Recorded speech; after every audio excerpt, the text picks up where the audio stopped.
right, I'm back with another chapter, or I should say another part of a chapter by Melody Beattie from the book Codependents Guide to the 12 Steps. We are starting with chapter 2 today. Do you like the image or the background, I guess I should say, since I'm not showing my face yet? And I'm not sure if I'm going to. This is really just about the reading and what I'm learning for the reading. All right, let's see how far we can go tonight. Step 2 is my favorite because of the sanity clause. When I question God's existence or involvement, this step assures me that grace happens. That was a quote by Jack W. Step 2. Came to believe that a power greater than ourselves could restore us to sanity. That's the step 2 of Coda. I love the second step. When I began recovery from my codependency, I was devastated by the behavior of people around me. I had abandoned my own life and myself.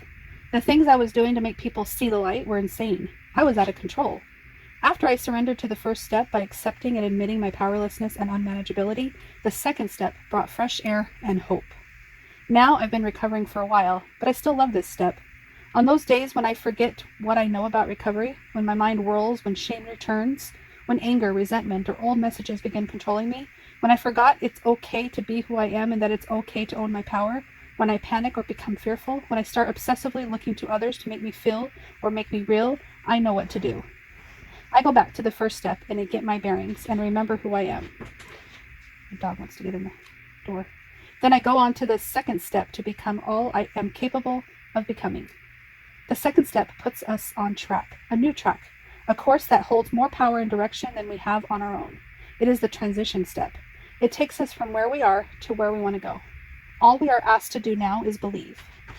In fact, all we are asked to do is come to believe. We do that by opening our minds and our hearts and connecting with other recovering people.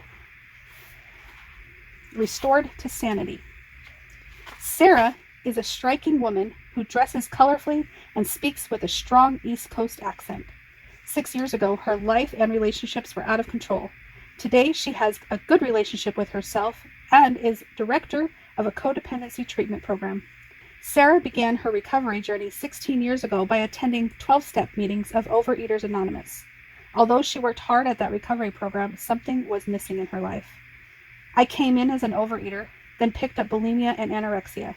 I became a sex addict, a relationship addict, and a pill addict, Sarah said. I lost my excess weight. I looked good, but I felt empty, as I had many times before. I thought that emptiness had something to do with the things outside of myself. My husband was an alcoholic. My friends in Overeaters Anonymous said that I had the best of both worlds. I was married, and I was also out there having affairs with vulnerable men in the program. I felt empty, lonely, ashamed, and guilty, but I didn't know then what shame and guilt were. I now call it the hole in the soul complex, Sarah said. 7 years later, the first crash came in Sarah's life.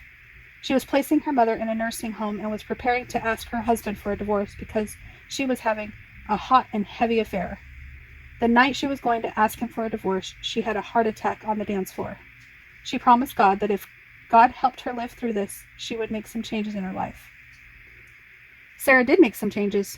She stayed with her husband and went on to become addicted to alcohol, sleeping pills, Xanax, and the tranquilizer her doctor prescribed her to help her heart condition. Before long, she began having affairs again. I was still attending Overeaters Anonymous, Sarah said.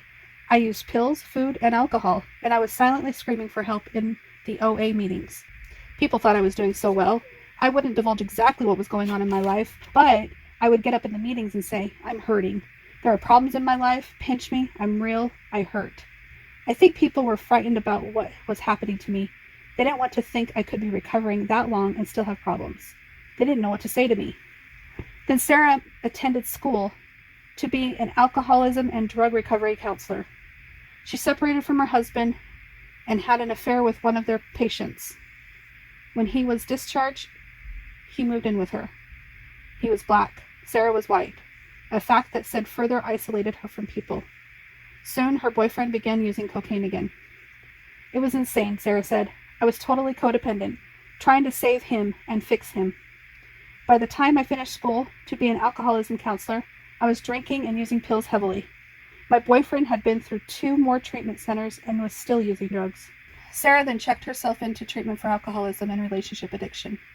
After finishing treatment, she went to work at a treatment center for eating disorders, renewed her relationship with her cocaine addict boyfriend, and brought him to live with her in the southern town where she worked. Here we are. I'm Jewish and white. From the north, living with a black man in a southern town. I knew I had 3 strikes against me when I moved down there, but I said I was going to make it no matter what. I did make it, but I got caught up in the relationship again. My boyfriend kept relapsing. I was working at the treatment center. I was clean, but not from the crazy relationship. There was physical and sexual abuse in the relationship, but I was the perpetrator, Sarah said. I was so full of rage and anger that each time he went into his crazy behavior, I'd go at him in such a rage that it terrified me. I'd claw at him and pull his shirt off. The only way he could stop me was by picking me up and holding me on the bed. It was insanity. I'd free myself from his hold. Then I'd call the police on him. The police would take him away, and I'd take him back. Finally, Sarah checked herself into a codependency treatment center. The thing that got me was the thought that I could purposefully hurt another human being, Sarah said. It was terrifying. I saw my mother in me, but I was worse than my mother. And I'd always said, "Dear God, don't ever let me be like her." After codependency treatment, Sarah began attending CODA meetings and started private therapy sessions. If it wasn't for the 12-step programs, I'd probably be dead today, Sarah said. Insane, if not dead. I've made my amends for the rage I showed towards my ex-boyfriend, and he truly is my ex now. I'm not in a relationship, and I haven't been, but I believe I could have a healthy relationship with someone today because I have a healthy relationship with myself. I've established good relationships with my children and made amends to them. They haven't changed, but I have. I see them differently. I've opened my own center for codependency treatment because I see it as the prevention for relapse of other addictions. I believe I was codependent long before I was any of the other things, Sarah said. I know that I, and nobody else, I am responsible for what I think and feel. I believe in me and what I'm doing today. If I believe in me, then I believe in what I'm doing. I used to seek validation from everybody and everything. I'd go to 10 people and ask them if what was going on with me was okay. Today, I don't need to do that. I trust myself. I know I am enough. Sarah is one person whose life has been transformed by the codependency 12 steps. She has been restored to sanity. Although the details of our insanity and how we define being restored to sanity vary, there are millions like Sarah who have taken the step and have seen its power to work. After 5 years of working at his 12-step program of recovery, Craig has been transformed from a frightened, angry, insecure man to a confident, peaceful, relaxed man. Craig is an adult child of an alcoholic and is also an incest victim. He is now able to express feelings. He has close friends. His biggest complaint before recovery was feeling isolated and disconnected from people. This is also the area in his life where he feels he has been restored to sanity. Although we share codependency issues, each of us has a personal version of how codependency manifested itself in our lives and what being restored to sanity means. I don't feel like reading anymore tonight because the rest of this part is really long, so we'll get into Jane's story tomorrow. So yeah, thank you so much for joining us now. I don't feel like my life is that out of control and unmanageable as Sarah's was, but that's okay. My definition of insanity and unmanageability can differ from Sarah's unmanageability and insanity, and yours can differ as well.